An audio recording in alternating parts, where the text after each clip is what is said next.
All right, we got the table running here. We actually just paused it real quick.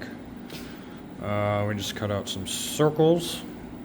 Now we're starting on a bumper kit. So we're in the middle of that, but I wanted to pause that for a second to do a quick overview on our next project that we're going to be starting. This is a wood chipper chute Vermeer, and she is folded like a pancake. This flange should be kind of like this way, and then the chute is like curved like that, but it is going that way, which is no good. And yeah, it's just folded like a pancake. This thing is insanely crinkled.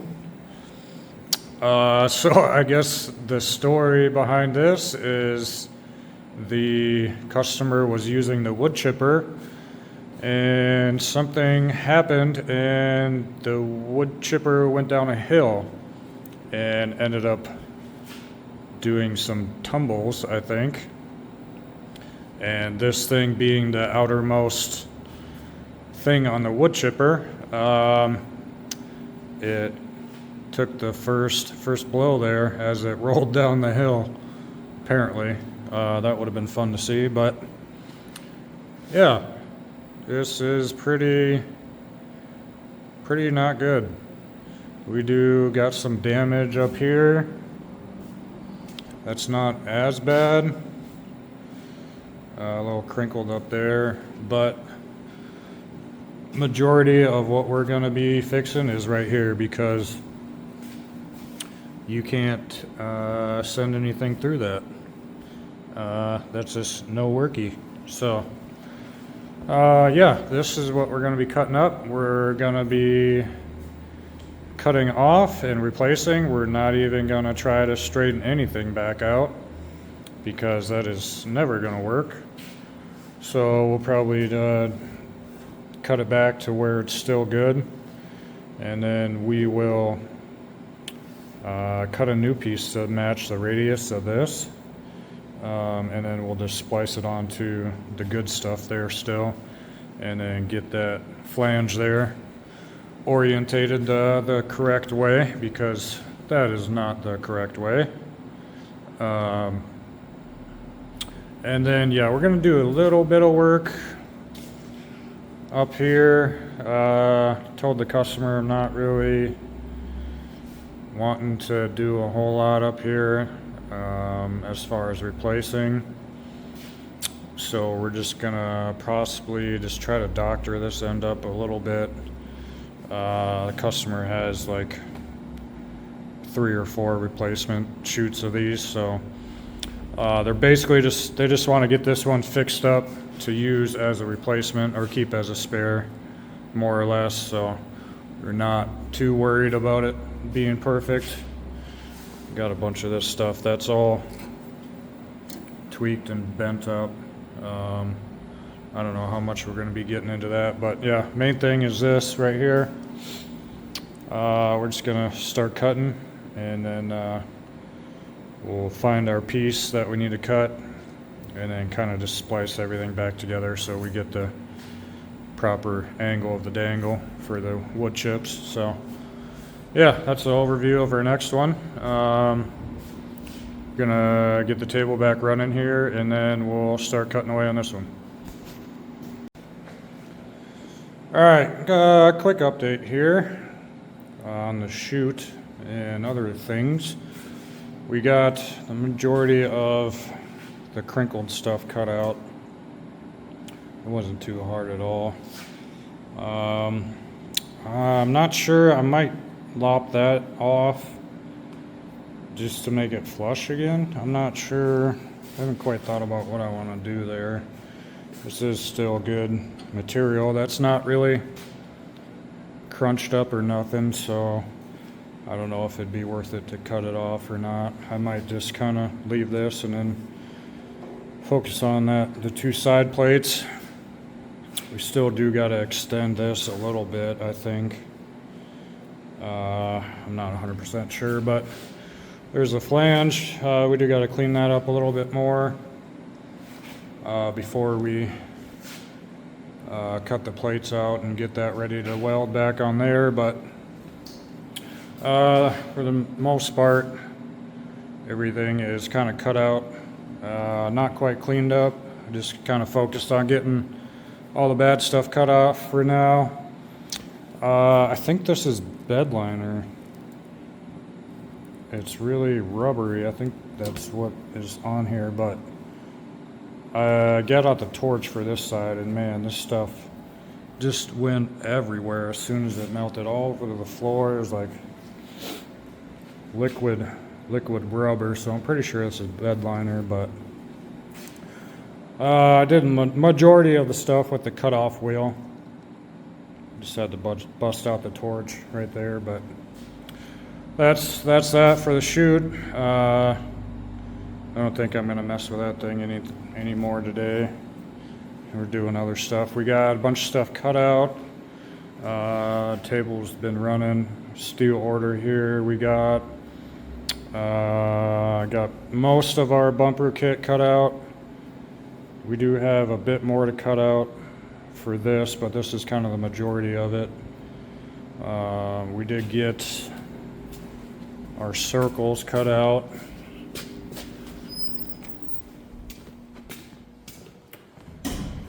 We did get our rings cut out. Those are right there, so got that done. Not sure if I showed any footage of that. This was a fifth wheel plate that we cut out last week. Yeah, now we got a mess again on the table, so we got to clean that up. Set that outside.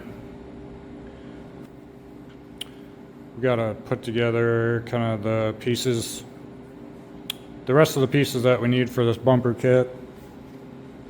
We might work on that this afternoon. Then we got to put all this away, find a spot for that. Really trying to use up a lot of my scrap stuff because it's really not easy to hang on to. It's kind of a pain, so try to use it up as much as I can. Like that big awkward piece right there, I don't know. I hate hanging on to stuff like that, but there's quite a bit more material there left on there, so I might just mop that off right there. May store a little bit easier, but yeah, it was just a quick little update. We're gonna get rid of all this stuff, work on that, and figure out what else we gotta do. All right, we're rolling here. Back in the shop. It's been a few days since we worked on this thing. Can't remember quite where we last left off on the video, but we got it cut off where we wanted to, and now we kind of got to put back together. We got our plates in there, and this thing has kind of been a pain, to be honest.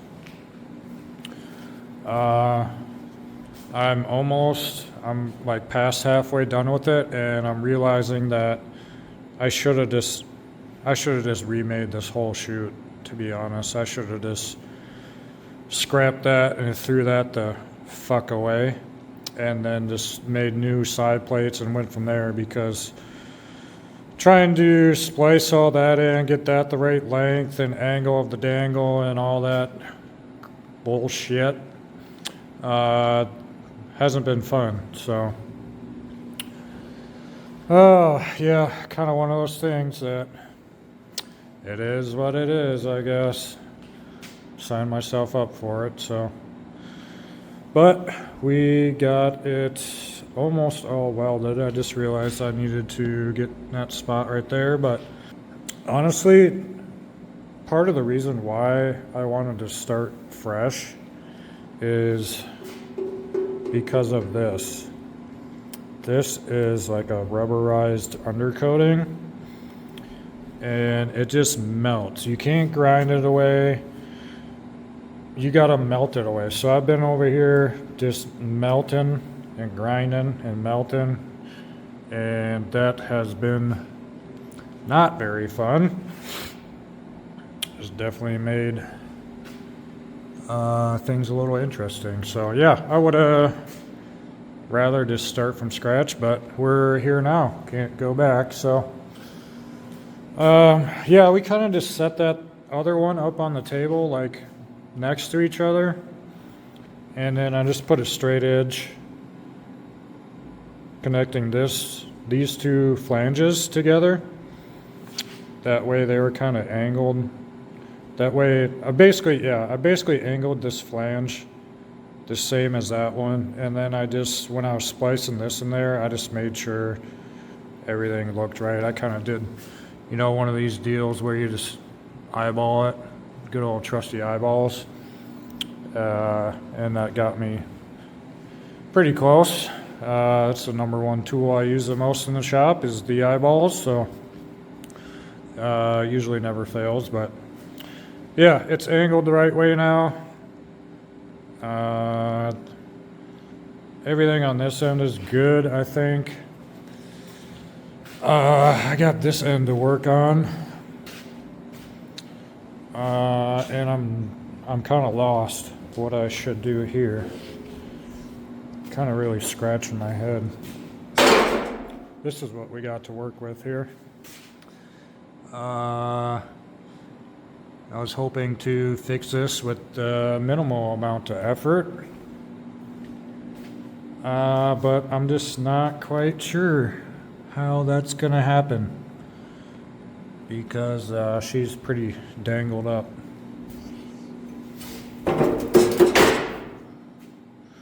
Maybe I'll just tell them that they have to. Maybe that's what I'll do. Maybe, just maybe I can scrap that. Just tell them to use that. Just take this one off that one and then put it on that one if they want to use that one. Wouldn't that be the easier thing to do? It wouldn't be that much extra work, really. Maybe I'll see if that fits on there. I guess that's a big thing. Yeah, because this had I don't even know. Where's that other piece?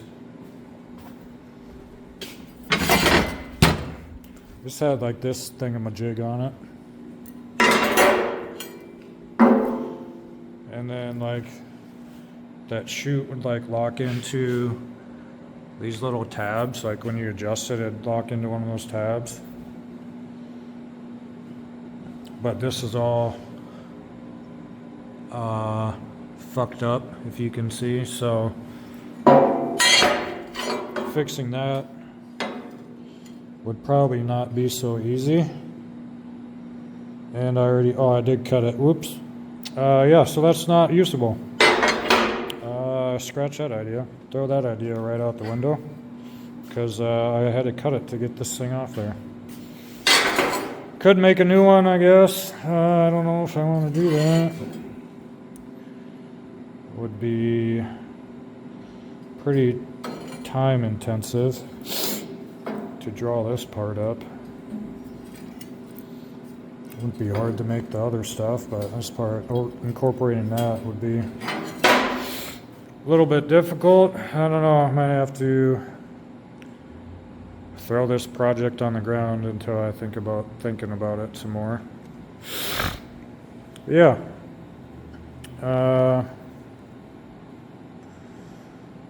I don't know what to do here, man. Yeah, it's pretty rough. I just don't know if I can save any of that now that I'm looking at it more. Now that I'm investigating. I should have investigated before I told them I could fix it. I knew I could fix that, but I thought I could fix that, maybe not. But yeah, I don't know. It's one of those things that you gotta fix what you can fix, and then you can't fix the fixable, then you just throw it away, or you make an excuse on why you can't fix it, I guess. I don't know. Not that I've ever done that, but yeah. Yeah. So I'm just kind of rambling at this point, and I'm gonna shut it off. Bye. All right, here's a quick follow-up video on the chipper chute. We're done with this now. The only thing we had to do was this little end piece here. We talked to the customer. We talked to them about maybe just using that one on this one, and that wasn't going to work out. So what we ended up doing is just fabbing a new one. We drew this up and cut it out, and yeah, just replicated that one. So pretty much that one's the exact same. It doesn't have quite the features with the handle and all that bullshit that the other one had. So yeah, that was pretty easy. And then we kind of fabbed this little deal to lock this in place. They wanted something to grab onto to kind of lock it in place rather than this little tiny little wing nut. So that's what we came up with that. And yeah, this is quite the before and after. I don't even remember how crinkled up this was. I'll have to look at the video there, but yeah, this thing was pretty rough when it came in here, and now it's usable. Should be usable again. So yeah, just quick follow-up video. Got this done, and we're getting it out of here. So getting that and that out of here, and yeah. Oh boy, what do we got here? This thing is just leaking everywhere already. Whole shop smells like diesel the second I brought it in here. Jeez. Well, it's a big mamma jamma. I wonder how many gallons this sucker is. 100 gallons. It's a big sucker. We gotta fix this thing, I guess. She's a little leaking. She's leaking over there, but that's not where the leak is. Apparently it's right here, which is a weird spot for it to leak. There's you can kind of see a little bit of a crack right there. I don't know if it's gonna focus, but yeah, I think we got a leak there. L-E-A-K, leak. Okay, yeah. There must be a leak right there then. I wonder if we can weld that up. So the first thing we're gonna do is get out the torch and just try to blow this thing up, I guess. Is that what you're supposed to do, or? Oh, no, I don't think that's right. Yeah, we gotta fix this thing. Pretty sure this is gonna be pretty easy. However, it's gonna be a little interesting kind of posting this video because of all the people that say, you gotta drain the tank, and you gotta put soapy water in it, and you gotta flush it out for 3 days before you can weld it on, and you gotta wear a fire protectant suit, and you gotta do this. Bro, we are just gonna weld this thing up quick and spiffy like. A lot of people do these differently. I think everybody has their own way of doing these. A lot of people are scared of doing these, which is a little weird, but yeah, accidents can happen and big kabooms can happen, but if you're not an idiot, which if you're in business for yourself, you shouldn't be an idiot, you can tackle these no problem. These aren't that big of a deal. I've done many of these, diesel, gas, Yeah, they're not that bad. Don't be afraid of them. They're not going to hurt you. And if they do hurt you, you're not going to feel it. So it doesn't really matter that much. Because you're not going to be here anymore. So, yeah. We're going to clean the outside off with some acetone real quick. I think that's what we're going to do real quick like. And then we'll get the grinder and just groove it out. We always groove it out before and after the crack. That's always a good practice. So, yeah, I think that's going to be it. We'll grind it out real nice and then lay a nice bead in there. And that'll be it. That'll be good enough. That's all it's going to take.